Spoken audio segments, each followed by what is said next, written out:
Ça paraît pas compliqué, mais il y a quand même énormément de stress pour moi ce jour-là. C'est quand même Scarlett Johansson. Je m'appelle Laurent Demianov, je suis coordinateur de cascade, anciennement cascadeur, chorégraphe de combat également. Ça fait une vingtaine d'années que je suis dans le circuit. J'ai participé à beaucoup de productions, notamment les productions de Luc Besson, Repacorp. Et là, je travaille plus sur de l'international. J'ai commencé les arts martiaux, j'avais 6 ans, donc mes influences étaient Bruce Lee. Et notamment Jackie Chan.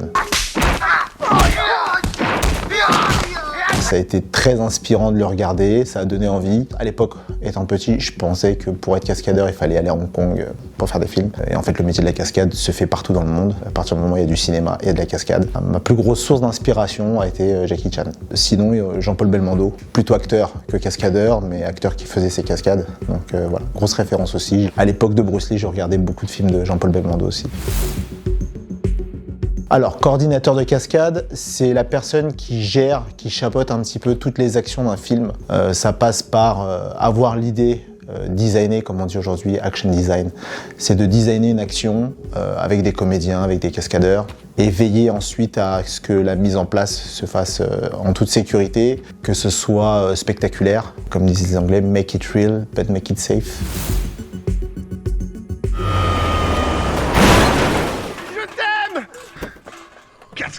Qu'est-ce que c'est? Mais c'est quoi ça? Je m'en rappelle bien puisque Franck Gastambide, qui était réalisateur sur le film, a eu l'idée pendant le tournage d'intégrer cette scène. On a été appelé en réunion assez soudainement par l'équipe de la mise en scène en disant voilà, on aimerait faire sauter Sissi d'un pont et qu'elle stoppe une voiture comme tel un rocher. C'était les mots de Franck. Donc comment on fait? On s'est assis autour d'une table, on a suggéré des idées et notamment de le faire en caméra loquée, en multipass, et ça marche très bien.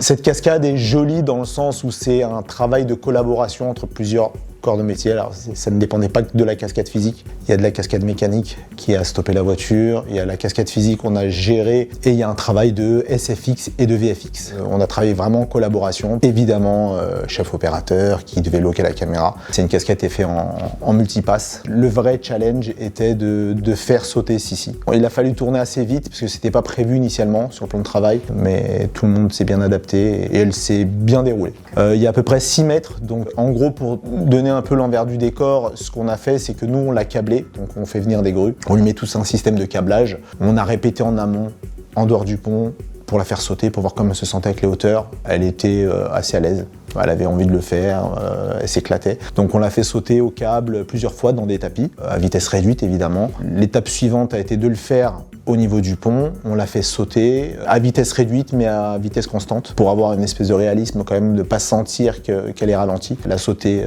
câblée dans des cartons. Donc on lui a demandé de s'écraser d'une certaine façon par rapport à la voiture. Au niveau des cartons, on a essayé de monter vraiment au niveau de la hauteur d'une voiture, on n'est pas monté plus haut et c'est vrai que ça a vraiment bien fonctionné. Ok, maintenant! Le film a été nominé au Taurus Award. C'est un peu l'équivalent des Oscars pour les cascadeurs. On a eu la chance d'être nominé avec David Julien. David Julien qui s'occupait des cascades mécaniques. Moi, je m'occupais des cascades physiques, donc c'est un travail en collaboration. Et on a été primé dans la section Best Action in Foreign Film, meilleure action pour un film étranger. Il y avait pas mal de films, pas mal de pays représentés et on a gagné, donc c'est comme une fierté.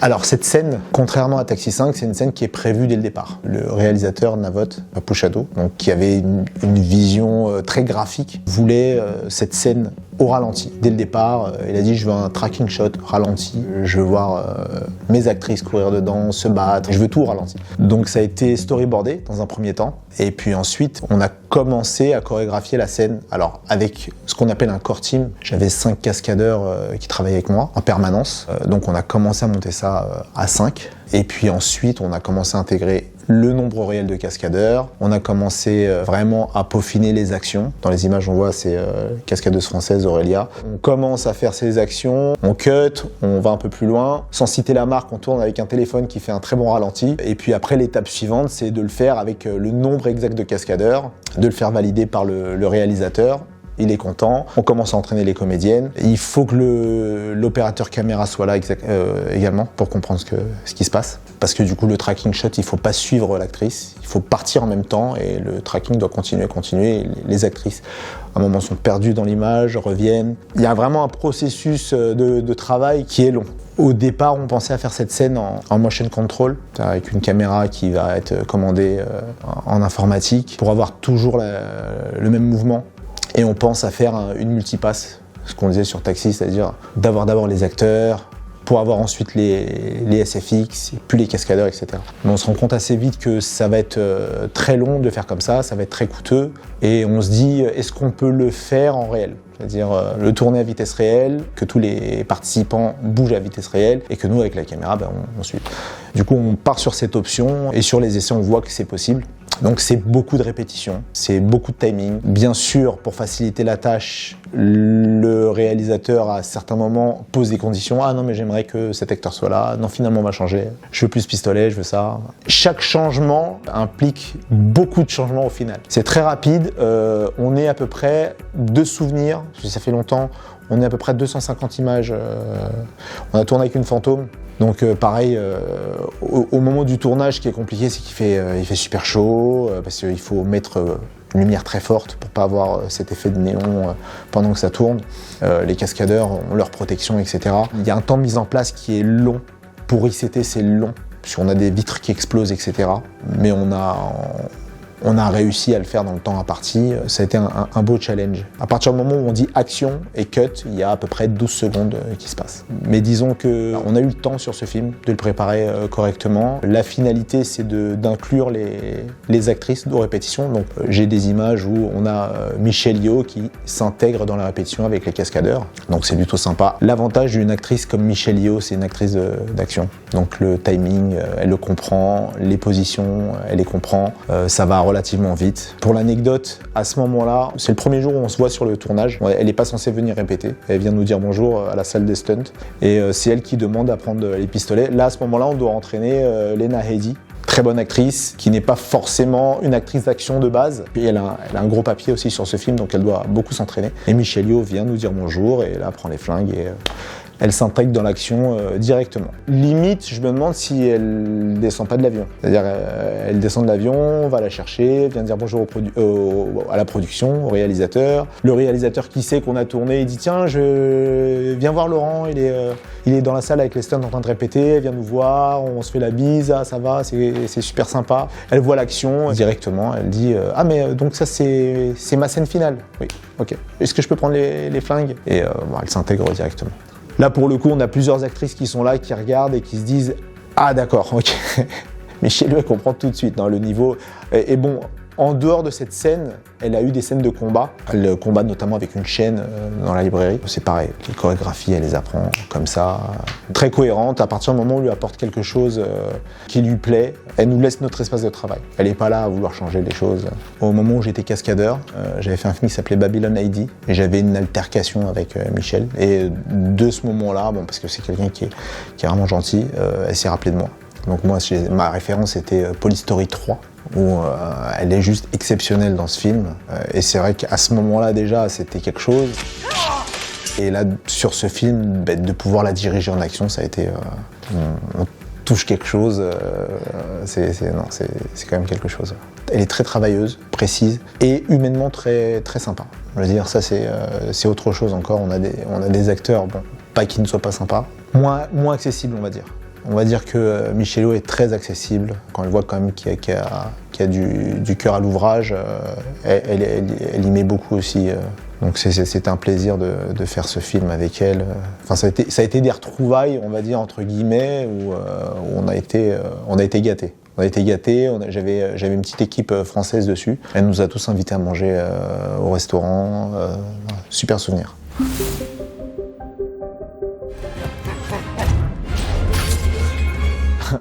Alors, ouais, c'était marrant parce que de base, c'était pas prévu que moi je le fasse. Là, c'est Dane qui bouge, Dane DeHaan, mais quand il est sous la forme on appelait ça des Boulan Bator, c'est Luc qui m'impose de le faire. Ce qui s'est passé, c'est qu'on avait préparé pareil en amont cette chorégraphie. Luc, il voulait pas une chorégraphie trop longue. Il voulait qu'il y ait un peu d'action, mais il voulait pas se perdre dans l'action. Donc il me dit chorégraphie quelque chose de simple, d'efficace, un peu esthétique. Je viens avec 2 cascadeurs, on est à la Cité du Cinéma avec les étudiants, on commence à se dire bon, qu'est-ce qu'on pourrait faire, etc. Et je lui fais quelque chose bon, qui lui plaît, donc le temps passe, on passe au vrai tournage, parce que ça c'était en amont, donc c'était bien en amont du tournage, c'est quand il voulait mettre en place un petit peu ses idées. Et le jour où on doit tourner, donc j'ai tous mes cascadeurs, on appelle la Green Suite, c'est les costumes de motion capture, c'est les mêmes qu'on a sur Le Seigneur des Anneaux, c'est les mêmes équipes, c'était Weta, ILM qui s'occupait des décors. Donc c'était vraiment du lourd. Donc on savait qu'on avait les costumes qui avaient servi au Seigneur des Anneaux, etc. En France, c'était quand même une première. Et là, Luc me disait, mais qu'est-ce que tu fais pourquoi t'es pas habillé? Je suis censé coordonner, non? Et non, c'est toi qui vas la faire, cette séquence. Je veux que ce soit toi qui le fasses. Il voulait que je fasse le Boulan-Bator à ce moment-là. Bon, ça, c'est ces petits clins d'œil. Il aime bien. Je sais que sur les Boulan-Bator, il avait placé quelques mecs qui faisaient sa sécu, etc. Donc c'est des petits clins d'œil. Et sur cette séquence, c'était marrant parce que c'était pas du tout prévu de base que je le fasse. Et c'est moi qui fais Valérian en Boulan-Bator. Voilà, là, tout ça, c'est moi. Voilà, retourner, sorti, puis le saut, voilà, quand il rebondit sur son gros ventre, boum, il tranche la tête du roi. Et il atterrit.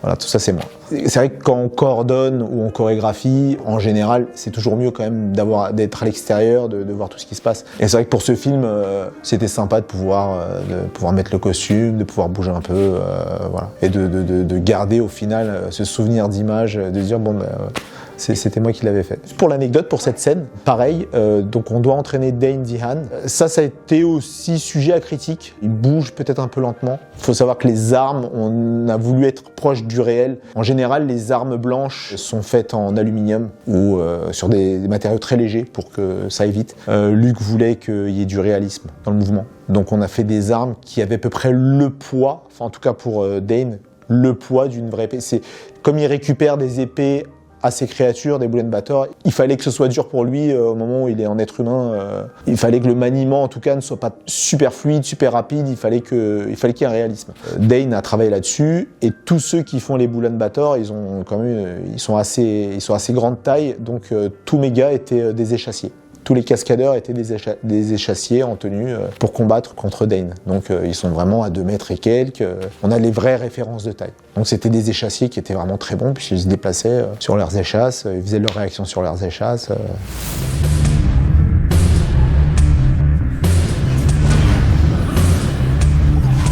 Il faut savoir que Luc ne veut pas que Lucy, que Scarlett Johansson s'arrête pendant la marche. Il faut qu'elle marche sans s'arrêter. Et puis on a des cascadeurs qui s'envolent devant elle, sur les côtés. Il y a des pieds qui montent. Donc en soi, c'est pas compliqué techniquement, puisqu'elle doit juste marcher. Mais faut qu'elle garde son sang-froid, qu'elle nous fasse confiance, qu'elle se dise qu'elle va pas se prendre de coups à ce moment-là. Et faut qu'elle reste dans son jeu de Lucy, qui reste de marbre. Parce que on se rend peut-être pas vraiment compte, mais ça passe quand même près d'elle en fait. À chaque fois, ça passe très près. Par exemple, celui-là d'Aren, hop, c'est le pied qui part en avant.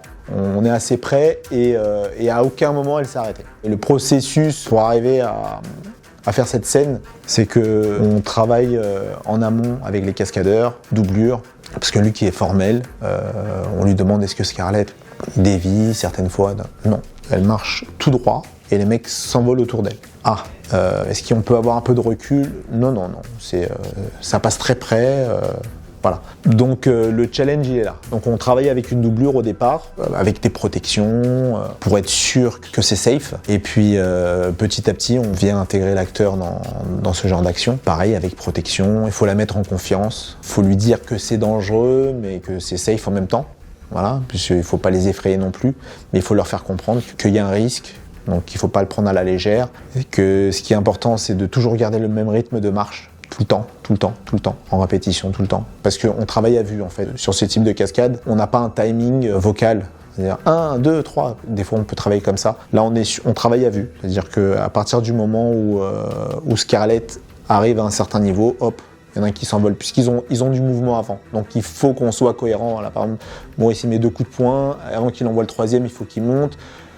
Pareil, quand il se retourne, Darren, il faut qu'il monte là, il faut qu'il monte sur le coup de pied. Ça paraît pas compliqué, mais il y a quand même énormément de stress pour moi ce jour-là, énormément de stress pour mon équipe de câbleurs. C'est quand même Scarlett Johansson, bon, pour tout acteur, hein, mais voilà, quand on a un acteur qui vient d'Hollywood, faire un film en France, chaque département veut bien représenter la France, parce que c'est vrai que les Américains sont quand même reconnus pour la cascade, pour l'action, et c'est vrai qu'on veut pas décevoir. En France aussi, on sait faire de la cascade, on sait faire attention, et le pari a été réussi aussi.